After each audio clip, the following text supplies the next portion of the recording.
Police officers of Reddit. What are you thinking when you see cases like George Floyd? For all the police officers here, what would the charges be if one of the bystanders pulled the police officer off of the poor guy? Well, thanks for gold. Assault on a police officer, obstruction of justice, and probably resisting arrest, depending on state laws of course. That gets tossed in as an easy one to charge, but usually gets pled off in court.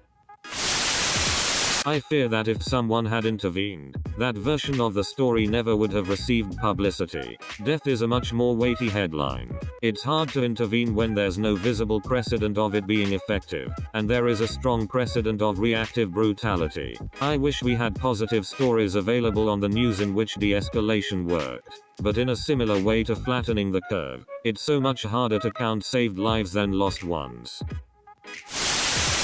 Nah, you'd see it on our Justice Served with the title. Idiot tries to interfere with arrest, gets wrecked. Not a local, I'm a Fed. 5 years into the job, George Floyd was murdered and it's fucking disgusting. We're trained that anything involving the neck is a no-go and is considered deadly force. We were also trained that if you make an arrest in a prone position, you search and then immediately move them onto their side or a seated position because the risk of asphyxiation is so great.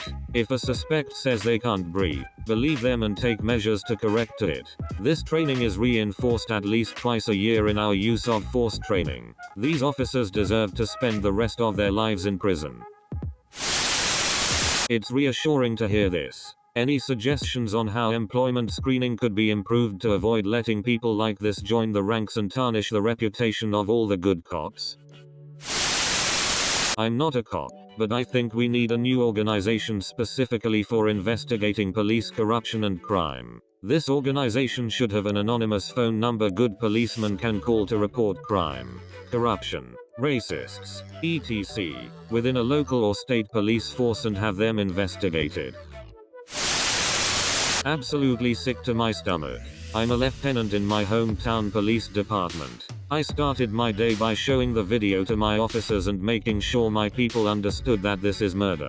Plain and simple. You never, outside of a life and death struggle, do anything like this. George Floyd was handcuffed and on the ground. If he was still struggling badly enough that they felt a need to hold him down, there's 100 ways to do it safely. Use of force should always be as measured and considered as possible. There will always be times where an officer sees danger and has to make a split-second decision without the luxury of weighing the consequences. That clearly was not the case here. He had all the time in the world to think about what he was doing.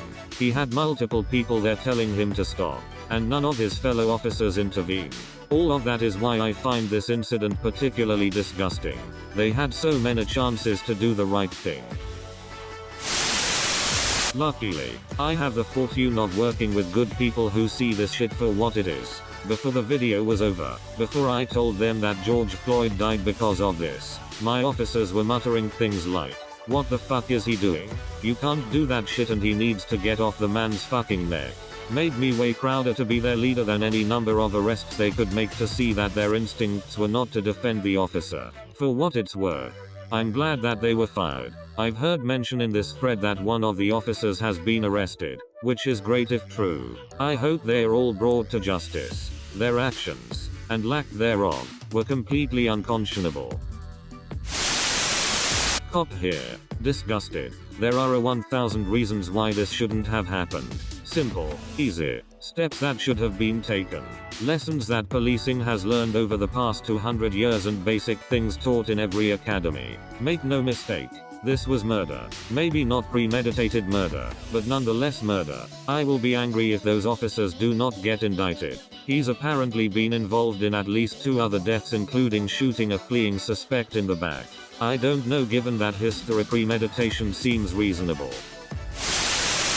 I'm a police officer in California. I am absolutely disgusted by the officer's actions. When someone is in our custody, you must treat them properly. I don't care if they are arrested for murder or forgery. They are a human with a story and they deserve to be treated with dignity and respect. I had tears streaming down my face watching the video of George Floyd. We swore to protect our communities, and that's what we set out to do every day. Putting a knee into the neck of a handcuffed man for an extended period of time isn't protecting. A man has lost his life due to the gross negligence of an evil person. May he rest in peace.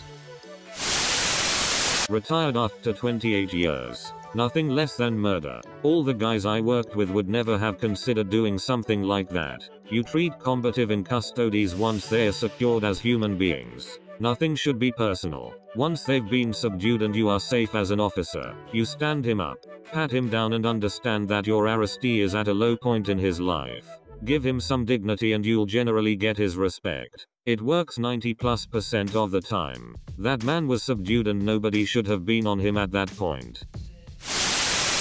The key phrase I keep hearing reading in these cases, where the bad cop directly suffocates, strangles someone, or fibrillates their heart with a taser, or cracks their skull, or maybe didn't touch them at all, is, "I can't breathe." Seems to me that this phrase should be an automatic emergency ambulance ride. You shouldn't look at someone who is having difficulty breathing, and then, for example, sit on them, on top of hot asphalt. You get them medical attention before they drop dead. That is, if you don't want them to die. But it takes time for the ambulance to get there, which is why you put someone complaining of breathing problems in a position other than one that causes positional asphyxiation. Arresting someone who isn't willing to be arrested is a violent process. But once they are in handcuffs, the hard part is over and it's time to chill out and act like a professional. I'm a former police officer, and so have had plenty of training in physical restraint of individuals being arrested. There is no police academy training officers to kneel on someone's neck to subdue them. That's how you kill a person. There is extensive training on how to avoid seriously injuring a person while restraining them. And I guarantee you every one of these officers was trained to never strike a person in the neck or choke them. The officer who killed him is very clearly liable for manslaughter at the very least. And I think the other officers who stood by have some accountability as well, because they knew damn well that was not how you handle a person, and should have stepped up. Here's my question. Given that this officer was actively killing a man, through an illegal use of force, what would have happened had a non-police officer stopped him? Granted, then the outcome wouldn't have killed the man and thus there would have been no death to show that the use of force was obviously excessive. But that's the part that really makes me angry. Anyone who would have tried to stop this would have been arrested on the spot for assaulting an officer, even though the officer was literally murdering another human being. Lawyer here. While the literal text of most justification necessity defenses would apply to using force in that situation, most likely the Good Samaritan would be charged with obstruction or interference with public duties. They would then have to convince a jury that there was no other reasonable recourse short of physical force. That's a tall order and I'd be real nervous for my client.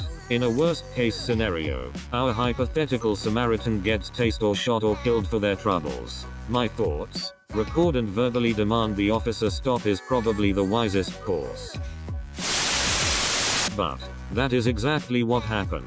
And clearly the end result is that the cop didn't stop and someone died. The wisest course, because unfortunately a more interfering action may get you seriously hurt or killed. Yeah, those situations don't often have win-win endings, unfortunately. Exactly. I saw some comments ripping up the bystanders, saying they're cowards and just as guilty for just watching. I swear some people don't understand that sometimes every option is a loss. Yeah, attacking an armed murderer whose armed friends are close by. What could go wrong with that? Exactly. It'd be a damn shame if the recorder got shot by accident, and they had to confiscate the phone as evidence. Who knows, maybe the phone gets destroyed and the recording is permanently lost. There is no police academy training officers to kneel on someone's neck to subdue them. That's how you kill a person. This is why it's quite apparent the officer had intent to end the guy's life. Any sane person, officer or not, would not have wanted to kill someone over what that guy did in the last 10 minutes of interaction. The officer had the eyes of someone who wouldn't think twice about the value of the man he's causing to lose consciousness. Sheriff's deputy here, and I must say that I am disgusted by the unnecessary loss of life. There are moments that make me regret what I do, and this is one of them. I've met my share of racists wearing a badge and I'm ready for a career change. The oath we take is to uphold the law and constitution.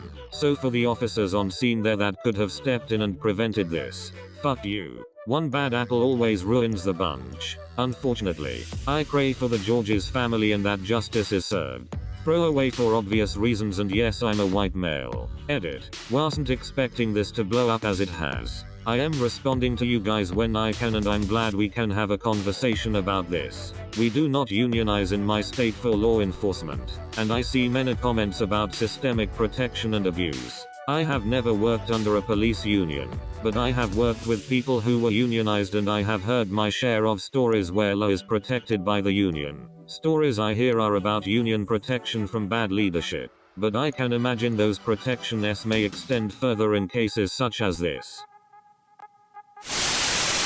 See. People say things like not all cops are bad, but based on what I've read in this sub, a lot of good cops quit because they get tired of the corruption and racism. The law enforcement system seems to filter out the good guys and the jerks are overrepresented. Yes. Systems that reward asshole behavior, for example by a lack of accountability, by increased profits etc., produce a significantly higher share of assholes. It's like that in the police. It's like that in politics, and it's like that in business. Even the Karen calling the manager meme stems from that. Here the asshole system is the flawed notion of the customer is always right. Just cause there are racist police officers doesn't mean you should give up. Stay strong, because otherwise then there is just one less good police officer. Yet many of us can no longer take what comes with being an officer. I say all the time that I entered law enforcement with high hopes, good intentions and rose-colored glasses. I left with PTSD and depression.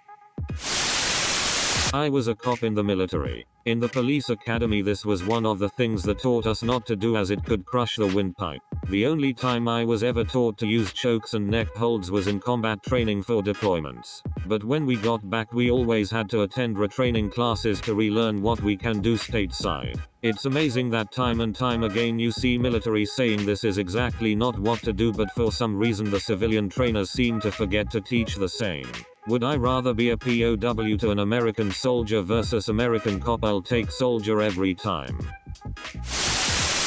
You know what's sad is I've been told police agencies don't want to hire MPs because they are harder to retrain. Yet time and time again we prove them wrong by being better trained in humanitarianism. Well, clearly they're right. MPs are harder to retrain. In their way. I was an MP and tried to become a civilian cop when I got out, but you gotta drink the Kool-Aid to be a cop in the 21st century. I got value out of my time as an MP, but I never got on board with the law enforcement subculture that has taken over the job. My brother and my best friend are police, and their whole identity is being a cop, from how they dress and what they watch and how they lean politically. I'm curious because I don't know anything about it. What's that subculture, and how does it work to keep out people that don't embrace it? Thin blue line is the core of the subculture. It's basically that all cops will stand together because no one else will stand with them. And if you don't agree, then you're not a real cop and not part of the thin blue line. Like the above said, it guides all facets of identity, politics, and general socialization. You socialize with cops and cop families, and because they are part of the thin blue line, and it just becomes an echo chamber. When you don't echo what's in the echo chamber, you get cast aside. No promotions. Your reviews are never favorable. The whole experience is just walking uphill barefoot in the snow without a paddle. My dad did it for 25 years because he was really passionate about making a difference in the community, and he found his niche and became so good at it he couldn't be fired. But he had stacks of bad reviews and plenty of promotions he got passed over for. He was a beat cop till he retired. He considered himself part of the TBL, but he wasn't really. Especially not the same way that these new cops are in the 21st century.